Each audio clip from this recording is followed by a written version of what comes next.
സംഗീതത്തിന്റെ മറ്റു വശങ്ങളെക്കുറിച്ച് എനിക്ക് പറയാൻ അറിയില്ല. ശ്രുതി ശരിയായിരുന്നു, രാഗം ശരിയായിരുന്നു, രാഗം മാറിപ്പോയോ, താളം മാറിപ്പോയോ എന്നൊന്നും എനിക്ക് പറയാൻ അറിയില്ല. ആ അറ്റംപ്റ്റ് ഈ കുട്ടി നടത്തി എന്നുള്ളതാണ്. അത് ശ്രദ്ധിക്കപ്പെടേണ്ട ഒരു കാര്യമാണ്.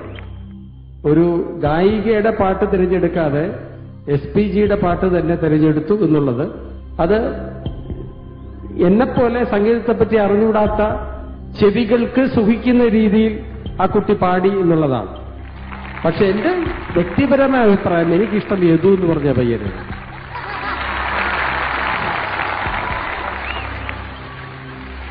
അത് ഈ കുഞ്ഞുങ്ങളുള്ള വിരോധമൊന്നും കൊണ്ടല്ല. 2 മിനിറ്റ് സമയം തരണം. 2 മിനിറ്റ് സമയം ദയവ് ചെയ്ത് സദസ്സ് തരണം. ആദ്യം സംസാരിക്കേണ്ടതാണ്. എനിക്ക് ആങ്കറിംഗ് അവതാരികമാർ അതിനുള്ള അനുമതി നിഷേധിച്ചുകൊണ്ടല്ല, സംസാരിക്കാൻ പറയാത്തതുകൊണ്ടാണ് സംസാരിക്കാത്തത്. അപ്പൊ ഇത്തരം കാര്യങ്ങളിൽ ഞാൻ ആദ്യമായി അഭിനന്ദിക്കുന്നത് 3 ജഡ്ജസ്, എസ്പെഷ്യലി സുജാത, വേണുഗോപാൽ.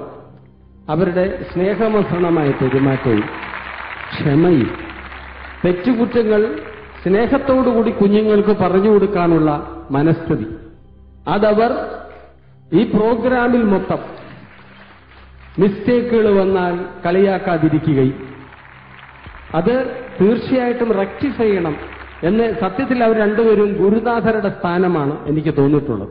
ഇതര റിയാലിറ്റി ഷോകളെ സംബന്ധിച്ച് ഏറ്റവും വിശിഷ്ടമായുള്ളൊരു കാര്യം, അവർ വിധികർത്താക്കൾ തന്നെയായിരുന്നു, ഗുരുക്കന്മാരായ വിധികർത്താക്കൾ.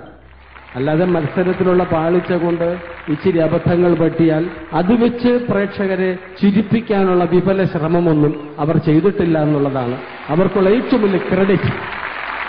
രണ്ടാമത്, ഇതിൽ നസറീന, എന്റെ മകളുടെ സ്കൂളിൽ പഠിക്കുകയാണ്. അവളുടെ ഒരു പ്രത്യേകത, അവൾ വിധി പറയാറില്ല എന്നുള്ളതാണ്. മറ്റ് സ്ഥലത്ത് വളരെ എക്സിക്റ്റുമായിരുന്നു, very beautiful performance and let us give the full mark to that. And let us go to the judges. അവതാരികയ്ക്ക് ഒരധികാരവുമില്ല വിധി നിർണയം നടത്താൻ. അവർ ജസ്റ്റ് എന്താണ് അഭിപ്രായം എന്ന് പറഞ്ഞത് ജഡ്ജസിന് വിടുക എന്നുള്ളതാണ്. And she or he is not suppose to say any comment about the performer.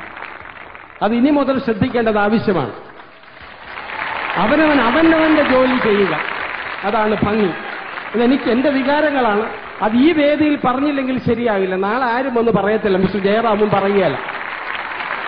അതുകൊണ്ട് നാളത്തെ കുഞ്ഞുങ്ങളെ വാർത്തെടുക്കുവാൻ നാളെ നമുക്കൊരു സുശീലാമ്മ വേണം, ഒരു ജാനകിയമ്മ വേണം, ഒരു ദാസേട്ടൻ വേണം, ഇല്ലേ, ഒരു മുഹമ്മദ് റാഫി വേണം, ഒരു കിഷോർ കുമാർ നമുക്ക് വേണം. ആവശ്യമാണ്, ജനങ്ങളുടെ ആവശ്യമാണ്. അങ്ങനെയുള്ളപ്പോൾ ഒറ്റ കാര്യം, എനിക്ക് പരാജയപ്പെട്ട കുഞ്ഞുങ്ങളോടാണ് ഒരു വാക്ക് പറയാനുള്ളത്. നിങ്ങൾ ഒരിക്കലും നിരാശപ്പെടരുത്. നിരാശപ്പെടേണ്ട കാര്യവുമില്ല. കണ്ണീരും പിടിച്ചു നാട്ടുവിടുന്ന് പോകേണ്ട കാര്യവുമില്ല. ഒരു സംഭവം പറ, ഒരു ചെറിയ സംഭവം. ഞങ്ങളൊക്കെ സംബന്ധിച്ച് ഓൾ ഇന്ത്യ റേഡിയോ ആയിരുന്നു ഏറ്റവും വലിയ മഹാപ്രപഞ്ചം. ഇന്ന് നിങ്ങളൊക്കെ ഏഷ്യാനെറ്റ് അല്ലെങ്കിൽ മറ്റു ചാനലുകളെ കാണുന്ന പോലെ ഒരു സ്വർഗ പ്രപഞ്ചമായിരുന്നു ഞങ്ങളെ പോലുള്ളവർക്ക് ആകാശവാണി.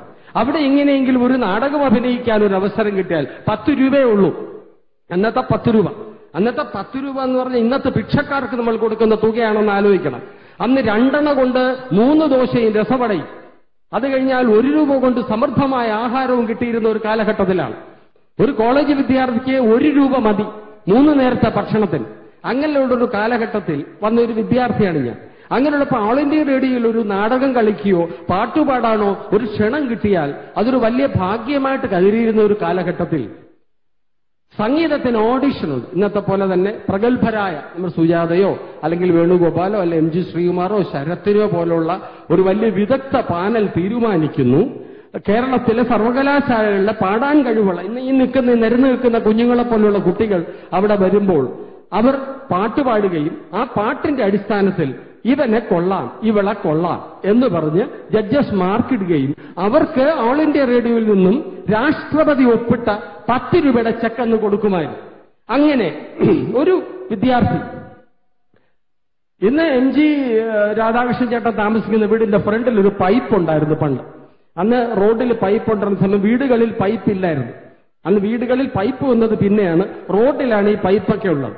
ഒരുപക്ഷെ എന്റെ പ്രായത്തിലുള്ള പലർക്കും അത് അറിയാൻ പറ്റും. അങ്ങനെ പൈപ്പിൽ നിന്ന് വെള്ളവും കുടിച്ച ഒരാള് ഓൾ ഇന്ത്യ റേഡിയോയിൽ വന്നു പാട്ട് പാടാൻ. അങ്ങനെ മനോഹരമായ ഒരു പാട്ട് പാടി അദ്ദേഹം പോവുകയും ചെയ്തു. പോയ കൂട്ടത്തിൽ അന്നത്തെ പ്രഗത്ഭനായ ജഡ്ജസിൽ ഒരാൾ എഴുതി വെച്ചു, this voice is not good for the microphone എഴുതി ഒപ്പിട്ടു. ആ വിദ്യാർത്ഥിക്ക് ഒരിക്കലും പിന്നെ പാടാൻ പറ്റിയില്ല. വർഷങ്ങൾ കഴിഞ്ഞ് അദ്ദേഹമാണ് ഗാനഗന്ധർവൻ യേശുദാസ്. അതുകൊണ്ട് ഈ വേദിയിൽ നിന്ന് ഇറങ്ങിപ്പോയ കുഞ്ഞുങ്ങൾ ഒരിക്കലും നിരാശരാകേണ്ട കാര്യമില്ല. കുപ്പയിൽ കിടക്കുന്ന മാണിക്യം എന്നും മാണിക്യം തന്നെയാണ്. അതെത്തേണ്ട സ്ഥാനങ്ങളിലെത്തും. ഇവരാരുമല്ല വിധികർത്താക്കൾ, ദൈവം തന്നെയാണ് വിധികർത്താവ്. അവൻ തീരുമാനിക്കും ആരാണ്, എന്താണ്, എപ്പോ, എങ്ങനെയെന്നുള്ളത്. അതുകൊണ്ട് ആ വിശ്വാസത്തോടുകൂടി ഇതൊരു പ്രോത്സാഹനമായി കാണുക. നിങ്ങളുടെ കഴിവുകൾ ഇവിടെ പരിശോധിക്കാൻ അല്ലെങ്കിൽ പരിശീലിക്കാൻ ഒരു വേദി നിങ്ങൾക്ക് കിട്ടി എന്ന് വിചാരിക്കുക. ഇതിലെ സമ്മാനമോ സമ്മാന തുകയോ ആയിരിക്കരുത് ഒരിക്കലും നിങ്ങളുടെ ലക്ഷ്യം. ഒരു ഭവനം കിട്ടാൻ വേണ്ടി ഒരിക്കലും ഇങ്ങനെ പാടി മരിക്കേണ്ട കാര്യമില്ല. നിങ്ങൾ പ്രതിഭയുള്ളവനാണെങ്കിൽ ഭവനങ്ങൾ നിങ്ങൾക്ക് വന്നു ചേരും, ഇഷ്ടംപോലെ വന്നു ചേരും. അതുകൊണ്ട് നിരാശപ്പെടാതെ മുമ്പോട്ട് പോകുക. ഇതൊക്കെ നിങ്ങളുടെ ചാലഞ്ച് എങ്ങനെ പ്രകടിപ്പിക്കണം എന്നുള്ള വേദിയാണ്. അതിൽ 100% ജഡ്ജസും വിധികർത്താക്കളും ബഹുമാന്യായ അവതാരികയുമൊക്കെ അതിന് പങ്കുചേരുന്നു. അപ്പോഴത്തെ എന്റെ അഭിപ്രായങ്ങൾ 1-2 സ്വന്തമായിട്ട് ഇത്തരം അവസരങ്ങൾ എനിക്ക് കിട്ടുള്ള അഭിപ്രായങ്ങൾ പറയാം. നമുക്ക് വേണ്ടത് വിധികർത്താക്കളുടെ വാക്കാണ്. അതിനുമുമ്പ് ഒരക്ഷരം ആരും ഒരു വേദിയിലും സംസാരിക്കുവാൻ പാടില്ല. അത് നിർബന്ധമാണ് ഏത് ഷോയ്ക്കും. അത് നിർബന്ധമായിട്ട് പാലിക്കണം. അഴിച്ചുവിടുക എന്നുള്ള ഒരു പ്രവണത ശരിയാവില്ല. ഒരളവ് വരെ സഹിക്കാം, അത് കഴിഞ്ഞാൽ അരോചകം തന്നെയാണ്. അതുകൊണ്ട് ദയവീത് അത്തരം കാര്യങ്ങൾ ചിന്തിക്കുകയും പ്രവർത്തിക്കുകയും ചെയ്യുക. പുതിയ ഭാവിയിൽ നമുക്കൊരു മുഹമ്മദ് റാഫി, കിഷോർ കുമാർ, യേശുദാസ്, മുകേഷ്, സൗന്ദരരാജൻ ഒക്കെ നമുക്ക് വേണം, SPG ഒക്കെ വേണം, ജാനകിയമ്മ വേണം, സുശീലാമ്മ വേണം. അങ്ങനെ ഉണ്ടെങ്കിൽ അവരെ നല്ല രീതിയിൽ അത്യാഗ്രഹങ്ങൾക്ക് വഴിപ്പെടാതെ കോടികൾക്ക് വേണ്ടി പാടുന്നതിലപ്പുറം ജനകോടികൾക്ക് വേണ്ടി അവർ പാടട്ടെ. അവരാണ് തീരുമാനിക്കുന്നത് ആരാണ് നാളത്തെ ഗായകർ എന്നുള്ളത്. നന്ദി, നമസ്കാരം. ഈ വേദിയിൽ സമ്മാനം കിട്ടിയ എല്ലാ പ്രതിഭകളെയും ഞാൻ അഭിനന്ദിക്കുന്നു. എനിക്കൊരു അവസരം കിട്ടിയതിൽ ഏഷ്യാനെറ്റിലെ എല്ലാ ജീവനക്കാരെയും, എല്ലാ മിസ്റ്റർ മാധവൻ എന്റെ സുഹൃത്താണ് അടക്കം ഞാൻ നന്ദിയുള്ളവനാണ്. വല്ലപ്പോഴുമൊക്കെ എന്നെപ്പോലെയുള്ളവരെയൊക്കെ ഒന്ന് വിളിക്കണം ഇത്തരം കാര്യങ്ങൾ. എന്നെ ജഡ്ജായിട്ട് വിളിച്ചു 2 ഷോയ്ക്ക്. ഞാൻ പറഞ്ഞു സംഗീതത്തെപ്പറ്റി എനിക്ക് പറയാൻ അറിയില്ല, ഞാൻ പാട്ടുകാരനല്ല, ഞാനൊരു ശ്രോതാവ് മാത്രമാണ്. അതുകൊണ്ട് ആധികാരികമായിട്ട് എനിക്ക് അതിനെക്കുറിച്ച് പറയാൻ സാധിക്കില്ല. ക്ഷണമുണ്ടായിരുന്നുണ്ട്, 100% ക്ഷണമുണ്ട്. മഞ്ജു സ്റ്റാർ സിംഗറിലേക്ക് ഉണ്ടായിരുന്നു, സ്റ്റാർ സിംഗറിലേക്ക് ഉണ്ടായിരുന്നു. പക്ഷെ അവിടെ വന്നിട്ട് ഫെന്റാസ്റ്റിക്, നന്നായിരുന്നു, ഗംഭീരമായിട്ട് പാടി. രാഷൻ പറഞ്ഞു, ശ്രീകുമാർ പറഞ്ഞതുപോലെ അതുപോലെ തന്നെയായിരുന്നു എന്റെ അഭിപ്രായം. അങ്ങനെ അഭിപ്രായം പറയാൻ എന്നെ കിട്ടില്ല, എനിക്ക് ബുദ്ധിമുട്ടാണ്. കൊള്ളില്ല തന്നെ. കൊള്ളാമെങ്കിൽ കൊള്ളാം. എനിക്കിഷ്ടപ്പെട്ടാരെന്ന് വെച്ചാൽ യദു തന്നെയാണ്. വല്ലപ്പോഴും പാട്ട് കേട്ടിട്ടുണ്ട്, അത് വേറെ വിഷയം. എന്റെ വിഷയം അവന് സമ്മാനം കിട്ടണമെന്നൊന്നുമില്ല. ഞാനൊരു ചടങ്ങിൽ നിന്ന് വന്നപ്പോ ഒരു 9:30 മണിക്ക് ഒരു 8:30 മണിക്ക് ഒരു ചടങ്ങിൽ ഞാൻ നിൽക്കുകയായിരുന്നു. ഞാൻ ആകസ്മികമായിട്ട് വേദിയിൽ പറയാനിടയായി, എന്റെ ഇന്നത്തെ പ്രോഗ്രാം സമ്മാനദാനത്തിന് പോവാണ് സാറേ, ആ യദുവിന് കൊടുക്കാൻ പറയണം കേട്ടോ. കുറെ വീട്ടമ്മമാരും കുറെ ആൾക്കാരും ഒക്കെ പറഞ്ഞാണ്, കുറ്റം പറയുകയല്ല. പക്ഷേ who is the public, what is the public and what they decide, it will come out. ഇവിടെ അല്ല വിഷയം. അതുകൊണ്ട് അതാണ് ഏറ്റവും വലിയ കാര്യം. ഏറ്റവും ജനാധിപത്യ രീതിയിൽ വർത്തിക്കുന്ന ഒരു സംസ്ഥാനവും രാജ്യവുമായതുകൊണ്ട് ജനങ്ങളാണ് ഗായകരെ സൃഷ്ടിക്കുന്നതും ജനങ്ങളാണ് എന്നെയും ജയകുമാറിനെ സൃഷ്ടിക്കുന്നതും. നിങ്ങൾ തന്നെയാണ് ഞങ്ങളെ നശിപ്പിക്കുന്നതും തകർക്കുന്നതും. അതിനുള്ള പൂർണ്ണ അവകാശം നിങ്ങൾക്ക് തന്നിരിക്കുന്നു. ഹാപ്പി ഓണം. നന്ദി, നമസ്കാരം. എന്നോട് സംസാരിക്കാൻ പറഞ്ഞതായിരുന്നു. തീർച്ചയായിട്ടും ഇന്ന് ഞാൻ രഞ്ജനീതനമായി പ്രഖ്യാപിച്ചിരിക്കുന്നു. എനിവേ ഞാൻ ചോദിച്ചു വാങ്ങി, no problem, it's all part of the game. ഇനി നമുക്ക് we will carry on with job at hand.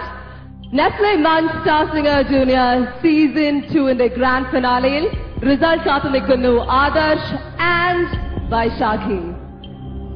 ഇതിൽ വിജയി ആരാണ് എന്ന് ജയറാമേട്ടൻ പ്രഖ്യാപിക്കും.